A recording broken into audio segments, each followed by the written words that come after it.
Hello everyone, I'm Francesca. Welcome back to my YouTube channel. Today we are doing 2 low-carb vegan recipes. Now I think that veganism gets a bad rap because everybody thinks it's like so high carb and you're gonna gain tons of weight, and you can end up eating a lot of carbs on a vegan diet, but if you plan things out, you can totally be low carb on a vegan diet. So I just wanted to give you guys 2 delicious recipes that are definitely lower in carbs. This isn't like keto or anything like that, so don't think that it's like that low in carbs. I think both of these are below 40 grams of carbs per serving. The shepherd's pie you're gonna get 2 servings from, and the peanut tofu bowl I just made is 1 serving, but you could split it up into 2 depending on what you are doing, how much you like to eat and whatnot.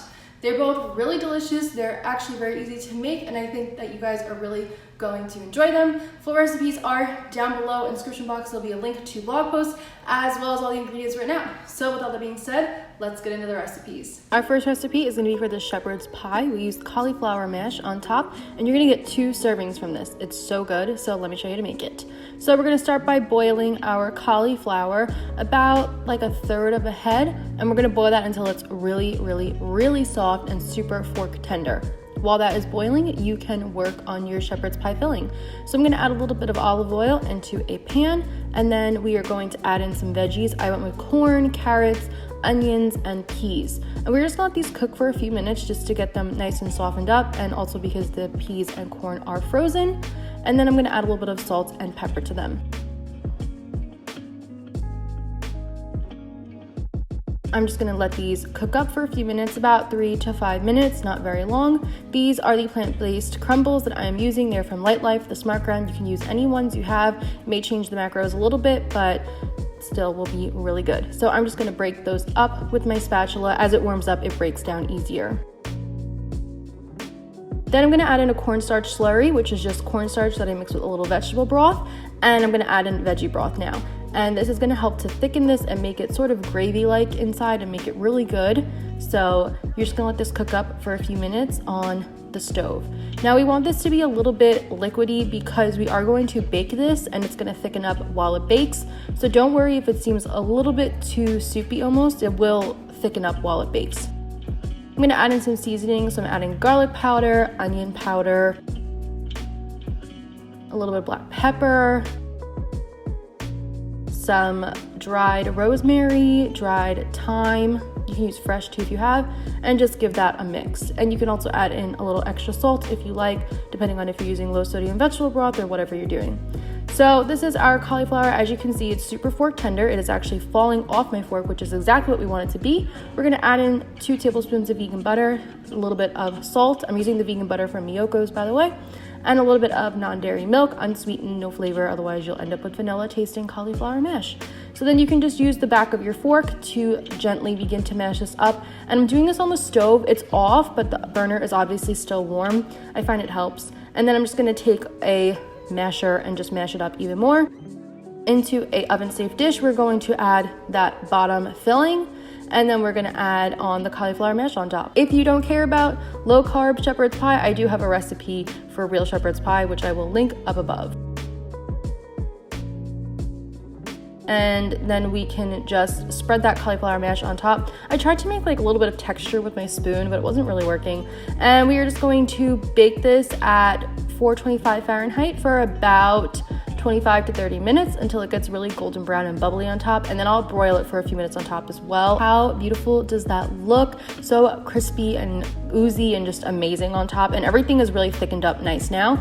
And then I'm gonna top it with a little bit of dried thyme and a few cracks of black pepper just to make it look fancy and pretty. And this is it. It is so gorgeous. It is so delicious. I love that you get 2 servings from it, so you could share it with your significant other or a friend or family member, or you can just have 2 meals done. It's really healthy. You're gonna get in tons of nutrients and fiber and protein and so many good things. And now we can just take a nice delicious scoop. And how good does that look? Oh my goodness. There's just something about the filling combined with the creaminess of the cauliflower mash on top. It's just so good. And I think you guys will really enjoy it as a nice alternative to traditional shepherd's pie. So here's just a little clip of me eating a tiny little bit of it.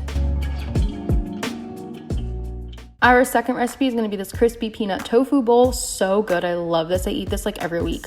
So we are going to be using high protein tofu. It comes like kind of vacuum sealed almost. You can get this from Trader Joe's or like Whole Foods or your local food store, anywhere. So I'm just going to cut up about 6 ounces into nice little cubes. So I like to cut it into a few pieces and then cut it into cubes from there.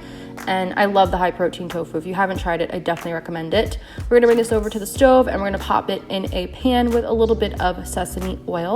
And we're just going to let this cook. So if you want to make really good crispy tofu, the key is a medium low heat and to leave it alone. Let it cook for a few minutes. See how it's like crispy and getting there? I left that alone for about 5 minutes before flipping it. Now normally I use my fingers to flip this, but I didn't want to advocate for that online, so I'm struggling with the tongs a little bit. But as you can see when I'm flipping them, they're all really golden and crispy, and that's exactly what you need to do. You just need to let the tofu sit and leave it alone, and it'll totally do its thing, and it just comes out amazing. I love to make it like this. And you can see it's just beautiful, golden, gorgeous. This is like my favorite way to eat tofu. So darn good. I could eat it out of the pan like this. These are our veggies. We have some cabbage, some bok choy, and some green beans. So we're gonna work on that while we cook the tofu as well. So just pop that into another big pan, pot, whatever. And I think it's kind of like a wok, I don't even know. And then I'm just gonna mix this around. And the sesame oil is really nice, but optional if you don't wanna use it. But I do like the flavor it gives. I'm using toasted sesame oil here. And then I'm gonna add in a little bit of water. It just helps to soften the veggies. Now, I don't like to cook these for very long. I like them to be a little bit, still have that bite to them, you know, have a little bit of texture, a little bit of crunch, but also softened.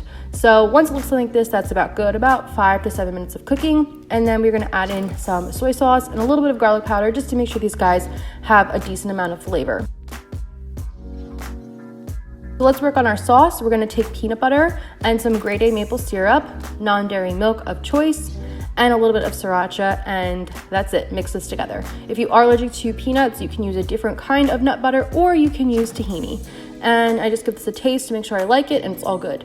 So into my pan, I'm gonna add a little bit of that peanut sauce. I like to kind of spread it around, disperse it evenly amongst the ingredients. So I'm just gonna toss the tofu in there, and the heat of the pan is actually gonna help to thin this sauce out a little bit and help to really coat the tofu nicely. So you don't need a lot. Then we're gonna add a little bit to our veggies as well, and we're just gonna toss it around. And then I always like to save a little bit to drizzle on top. So I'm gonna plate this up. We're gonna add in all those beautiful veggies. And if you don't care about this being low carb, you can add in rice, noodles, whatever you want. And then we're going to add in our tofu. Oh my gosh, this is my favorite tofu at the moment. I love this, I crave it all the time, so good. We're gonna add that extra peanut sauce on top, which is just like delicious and so perfect.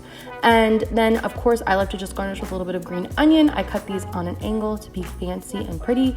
And you know me, I love my black and white sesame seeds. So of course we have to add these on to this bowl. Now I had this as 1 serving. This is a pretty big meal, but if you want to divide it into 2 servings, be my guest. And this is the finished result. This beautiful bowl full of color, full of so much gorgeous green. It's so stunning, and just that tofu is crispy and that peanut sauce is delicious. And I really, really, really love it.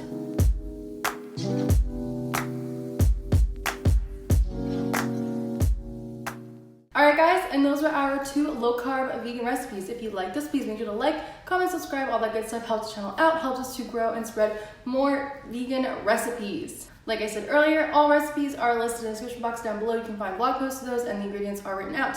If you try these, be sure to tag me on Instagram and use hashtag plantifullybased so I can see your beautiful recreations. Thank you guys so much for watching, and I will see you on Sunday with another video. Bye guys.